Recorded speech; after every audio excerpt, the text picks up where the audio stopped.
네, 안녕하세요. 동포세계의 김용필입니다. 네, 오늘은 6월 3일 아침인데요. 여러분들에게 오늘의 뉴스를 브리핑을 해드리도록 하겠습니다.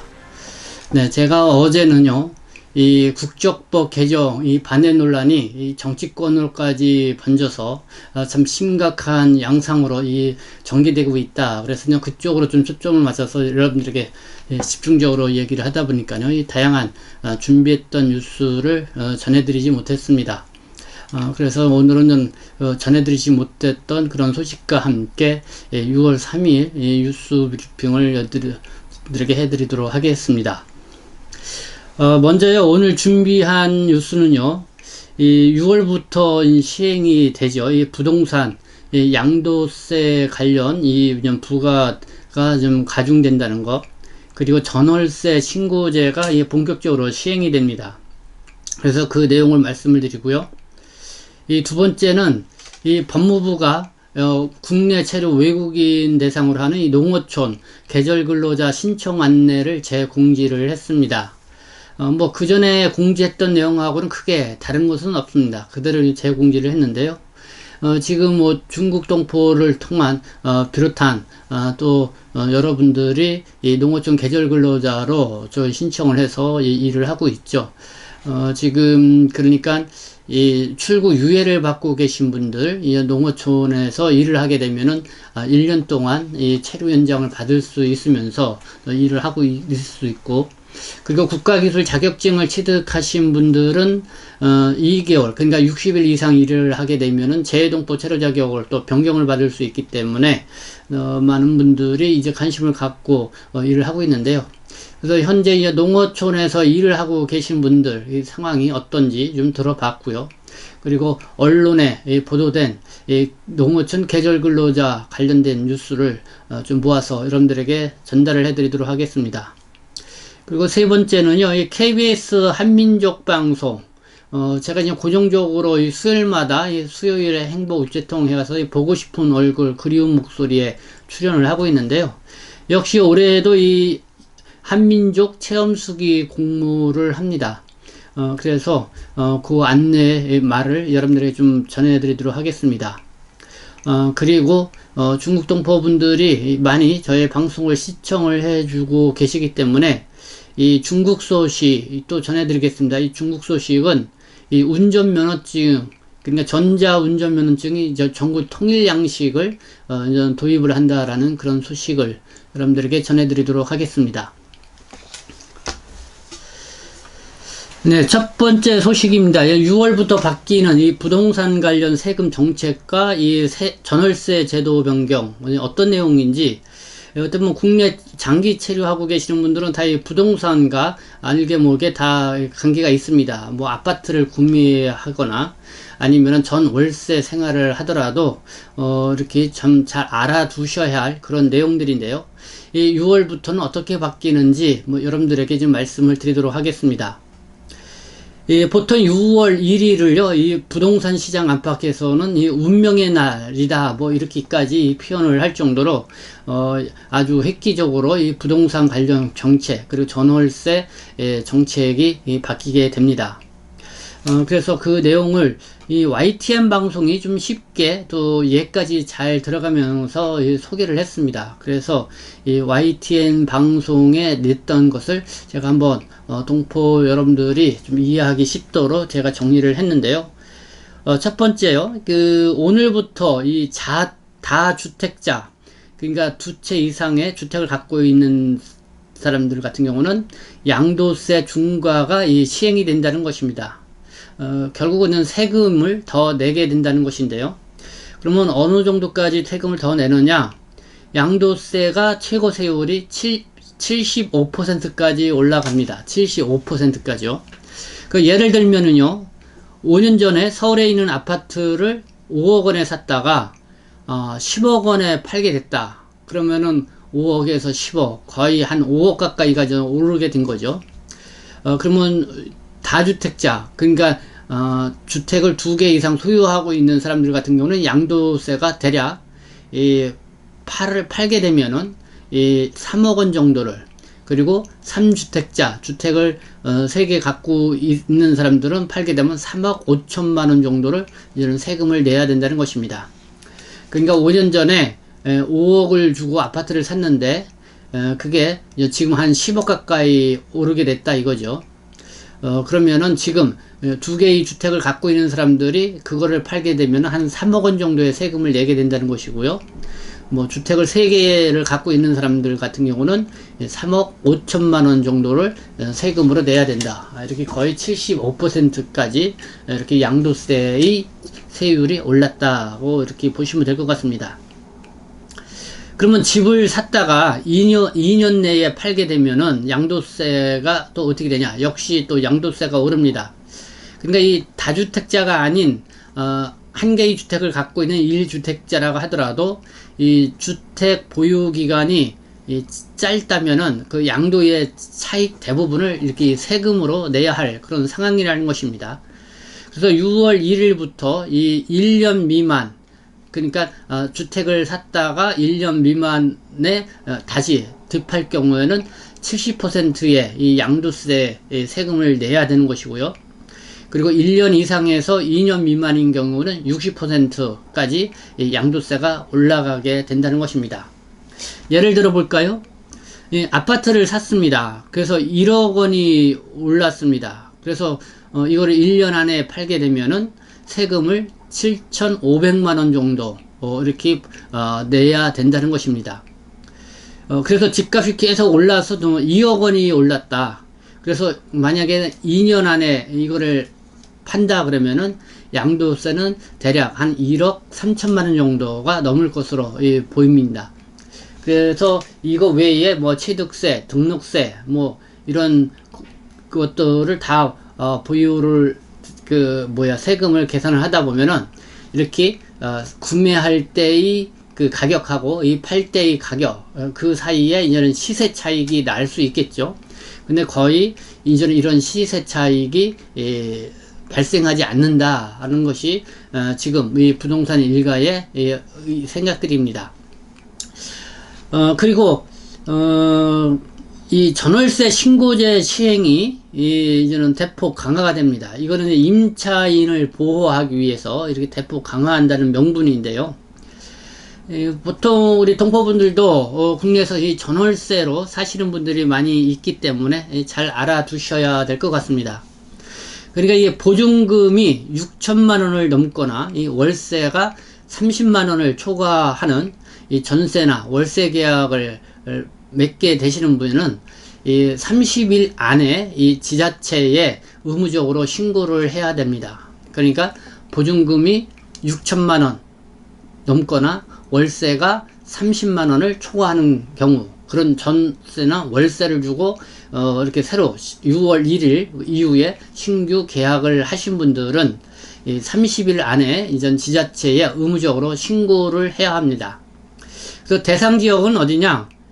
서울, 경기도 이 수도권 지역, 그리고 광역시, 그리고 세종시 에 이제는 그런 지역이 대부분 이렇게 해당이 된다, 이렇게 보시면 됩니다. 그러나 이제 신고를 안 해도 되는 경우가 있습니다. 이제 계약 기간이 한 달 이내에 이 초단기 이 계약을 맺고 있는 경우, 그리고 또 기존에 이 전월세 계약을 맺었는데 그것이 변동사항이 없이 그대로 갱신을 할 경우에는 별도로 신고하지 않아도 된다, 이렇게 보시면 됩니다. 만약에 이 신고를 하지 않으면 어떻게 되냐? 그래서 이게 내년 6월부터죠. 내년 1년 동안은 아마 유예 기간을 두는데, 내년 6월부터는 최대 100만 원까지 과태료가 부과된다라고 보시면 됩니다. 그래서 계약을 하게 되면은 어떻게 신고를 해야 되느냐? 그러니까 그 주택이 소재하고 있는 지역에 이 주민센터, 그러니까 동사무소라고 이렇게 보시면 되겠죠. 거기에 이제 방문을 해서 신청을 하시거나, 아니면 부동산 거래 관리 시스템 사이트, 인터넷 사이트에 들어가셔서 신고하셔도 되고요. 근데 대부분이 이 부동산 중개사업소를 통해서 이 전월세를 맺게 될 것입니다. 그러면은 아마 그 부동산 중개업자에게 그대로 맡겨두면은 거기서 알아서 또 이렇게 신고를 해 줄 걸로 봅니다. 이렇게 해서 이렇게 위임을 해서 신고를 해도 된다.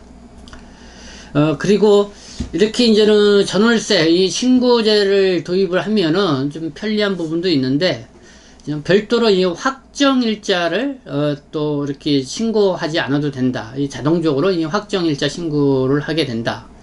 그리고 앞서 말씀드린 것처럼 이렇게 전월세 신고제를 도입한 취지는 임차인을 보호하기 위한 그런 것이기 때문에, 그래서 이 계약 금액이라든가 어떤 이런 것들을 잘 보장을 받을 수 있다라는 그런 유리한 점들이 있습니다.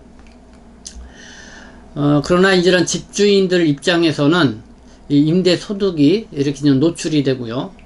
그리고 또 각종 세금을 이렇게 더 이렇게 내야 되기 때문에, 사실 그 임대인, 이 집주인들 입장에서는 이 전월세 신고제에 대해서 좀 반대하는 그런 분위기입니다. 그래서 어제 뉴스를 보니까요, 이 청와대인가요? 헌법재판소 앞에서 이 임대인 모임을 갖고 있는 이렇게 이 집주인들이 이렇게 헌법소원을 이 문제와 관련해서 제기했다라는 그런 뉴스도 보도가 됐습니다. 네, 어쨌든 이 부동산과 관련돼서 이 양도세, 그러니까 주택을 그냥 팔 때 이 양도세가 이렇게 이제 오른다는 거, 그리고 전월세 이렇게 계약을 맺을 때 이제는 신고를 해야 된다는 요 내용을 첫 번째 뉴스로 여러분들에게 전해드렸습니다. 뭐 국내에서 체류하시는 분들은 다 이 부동산과 관련돼서 다 이 관련이 있기 때문에 아마 이 부분들을 잘 알아두셔야 되지 않을까 생각합니다. 네, 두 번째 소식 전해드리도록 하겠습니다. 이 법무부가요, 이 국내 체류 외국인 농어촌 계절근로자 신청 안내를 재공지를 했습니다. 그래서 이 하이코리아에 보시면은 재공지를 한 게 있는데요. 이와 관련돼서는 제가 지난 4월 20일 좀 유튜브 방송으로도 상세하게 말씀을 드린 바가 있습니다.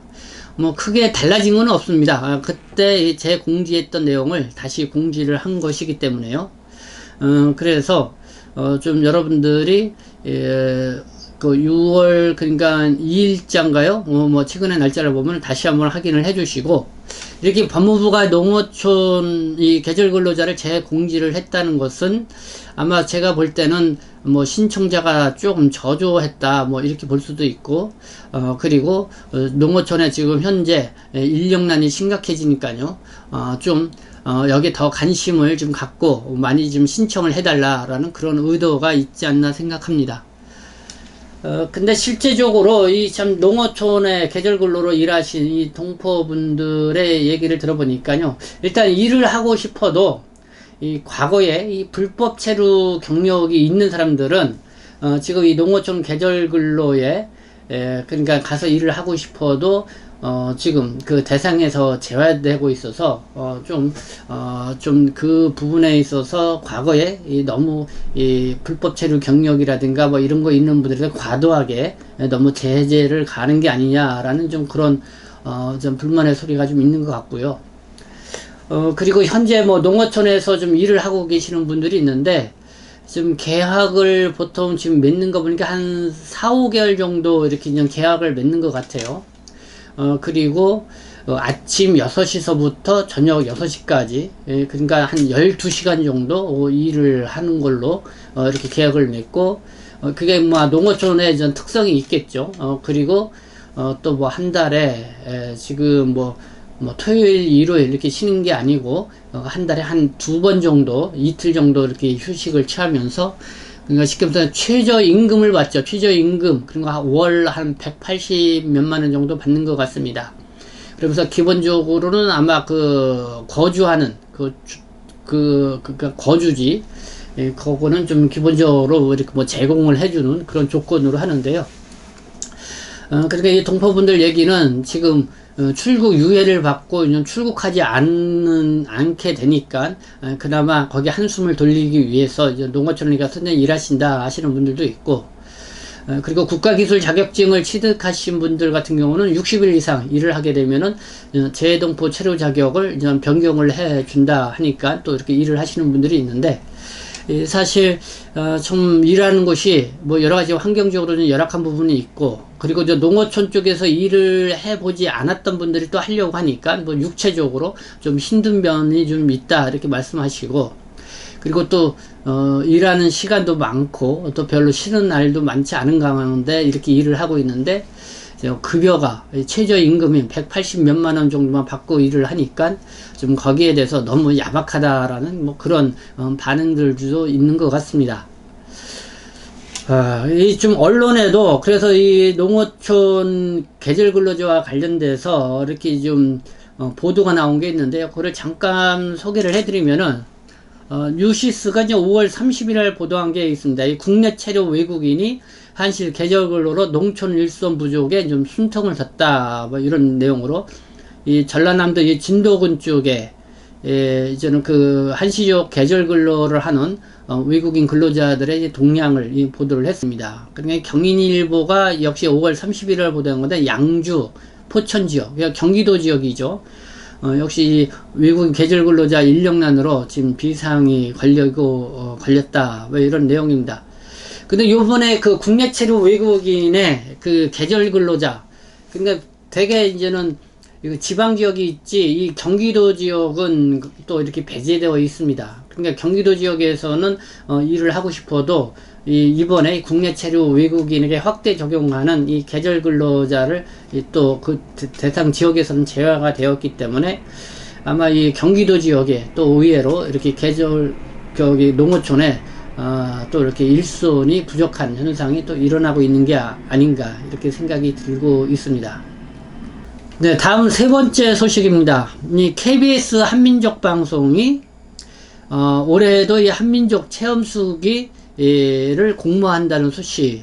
그래서 여러분들이 한국에 체류하시면서 뭔가 좀 자기의 생활을 하면서 느꼈던 그런 것들을 글로써 이렇게 좀 이렇게 써가지고 이렇게 공모를 하고 싶은 분들은 좀 관심을 갖고 들어주시면 좋을 것 같습니다. 네, 그 내용을 제가 말씀을 드리도록 하겠습니다. 이 KBS 한민족 방송이 중국 동북 삼성을 비롯해서 CIS 지역, 그리고 고려인 동포들이 많이 살고 있는 지역이죠. 그리고 러시아, 살린 등에 사는 이 북방 동포들을 대상으로 한민족 체험 수기를 공모를 합니다. 올해는 23회째로 한민족 체험 수기에는 생활 속에서 이 한민족의 문화와 전통을 전승을 하고요. 우리 말과 글을 보존하기 위해서 노력하는 이 체험단, 그리고 한류와 한글에 대한 생각을 담은 글과 영상을 이렇게 담으면 한다고 합니다. 그래서 글은요, 이 청소년과 이 성인 부문으로 나뉘어져서 이렇게 하고요. 영상도 받습니다. 영상은 별도로 한민족상으로 구분을 해서 이렇게 진행을 합니다. 그래서 응모 기간은 9월 24일까지입니다. 9월 24일까지. 뭐 글도 되고요, 영상도 됩니다.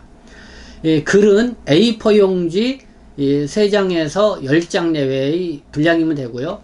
영상은 5분에서 10분 내이면 됩니다. 그래서 이 KBS 한민족 방송이 이 2021년 KBS 한민족 체험수기 공모 게시판이나 이메일, 그러니까 972 KHJ kbs.co.kr 아니면 우편 서울특별시 영등포구 여의공원로 13 KBS 한민족 방송 201 한민족 체험수기 공모 담당자 앞으로 응시를 할 수가 있습니다. 그래서 요 글을 주소를 정확하게 알고 싶으면요, 제가 이 유튜브 방송 밑에 이렇게 공지할 수 있는 거기에다가 제가 올려놓을 테니까요, 여러분들이 참조하셔서, 그래서 여러분들이 그쪽으로 글과 또 영상을 접수를 하시면 될 것 같습니다. 이렇게 해서 이 수상작은 10월 9일 발표를 한다고 합니다. 그래서 KBS 한민족 방송 보고 싶은 얼굴 그리운 목소리를 통해서 수상작을 발표를 한다고 합니다. 이 청소년 부문은요, 대상 1명, 우수상 2명, 장려상 3명, 그리고 성인 부부는 대상 1명, 우수상 9명, 지도교원상 2명, 그리고 단체상은 이 한민족의 문화와 우리말 보급에 앞장선 학교나 단체에 수여를 하고요.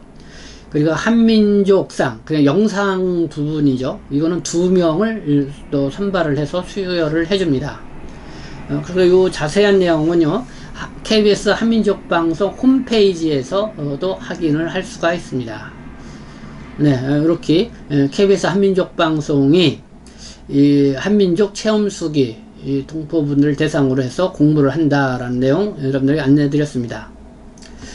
네, 마지막 4번째 뉴스입니다. 우리 동포분, 중국 동포분들이 많이 시청을 하기 때문에 이렇게 4번째 뉴스는 주로 이 중국 소식을 하나 이렇게 선정을 해서 전해드리고 있는데요. 이 전자 운전 면허증을 전국 통일 양식을 도입을 한다는 소식을 전해드리도록 하겠습니다. 이 앞으로 이 중국 전역에서 사용되는 이 전자 운전 면허증의 양식이 통일이 됩니다. 그래서 6월 1일부터 텐진, 청두, 수조 3개 도시에서 이 전자 운전 면허증을 시범 도입을 하고요. 2022년부터는 전국적으로 실시가 됩니다. 이번 시범 도입하는 도시에서 발급되는 이 전자 면허증은 이 전국적으로 그 효력이 인정됩니다. 그래서 전국 교통관리구 그 앱에서도 일괄적으로 발행을 하고요. 기존의 종이 이 전자 운전 면허증, 종이로 된 운전 면허증과 이 동일한 이 법적 효력을 갖게 되는 것입니다. 그래서 이 공안부는요, 이 전자 운전 면허증의 양식을 이 전국적으로 통일을 시켜서 이 전문적인 암호 위조 기술을 지금 도입을 해서 위변조를 효과적으로 방지해서 이 안정성을 더 높이겠다라는 이런 방침도 발표를 했습니다.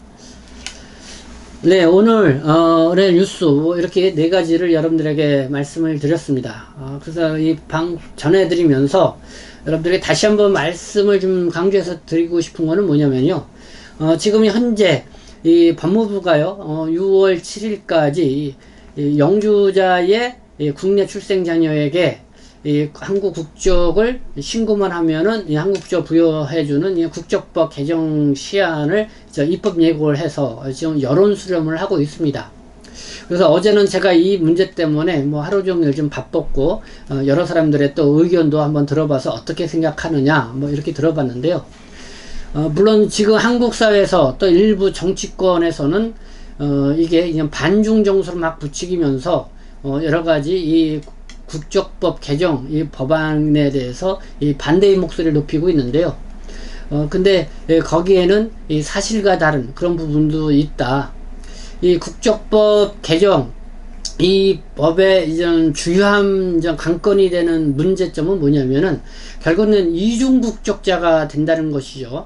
그래서 그게 이제 중국 동포들의 입장에서 볼 때는 중국이 이중 국적을 허용하지 않기 때문에 사실 좀 조기에 한국 국적을 쉽게 부여해 준다 하더라도 이렇게 이중 국적으로 한국 국적을 보유하고 있는 문제는 신중하게 생각을 해 볼 필요가 있다라는 거를 여러분들에게 말씀을 드립니다.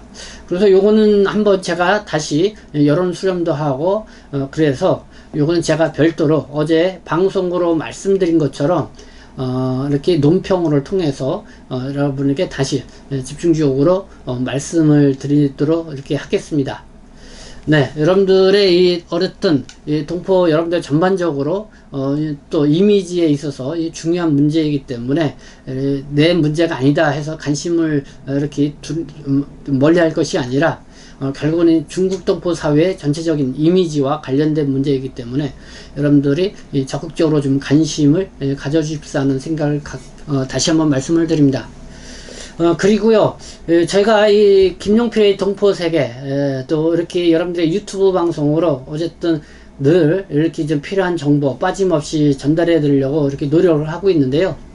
여러분들이 더 각별히 좀 애청을 해 주시고요. 또 구독 신청을 또 하지 않으신 분들 또 좀 구독 신청도 해 주시고, 그리고 주변에 아직 저의 방송을 또 모르고 계시는 분들이 있다고 하면은 좀 여러분들이 좀 손수 좀 이렇게 홍보들 좀 많이 해 주셨으면 합니다. 결국은 이 국내에 체류하고 있는 우리 동포 문제, 결국은 그 힘을 좀 발휘하려면은요, 지금은 이 유튜브 방송을 통해서 어떤 계속 이렇게 목소리를 내는 것이 무엇보다도 가장 효과적이라고 생각합니다. 그래서 거기 얼마나 이 많은 동포들이 보고 또 거기에 많이 또 호응을 하고 이렇게 나가느냐, 그게 결국은 이 동포분들의 여론을 대외적으로 알릴 수 있는 또 그런 창구 역할을 하기 때문에요. 그래서 동포분들이 특별히 더 좀 관심을 가져주십사 하는 것 다시 한번 부탁의 말씀을 드립니다. 네, 지금까지 시청해 주셔서 감사합니다. 저는 동포세계신문 대표 편집자 김용필이었습니다.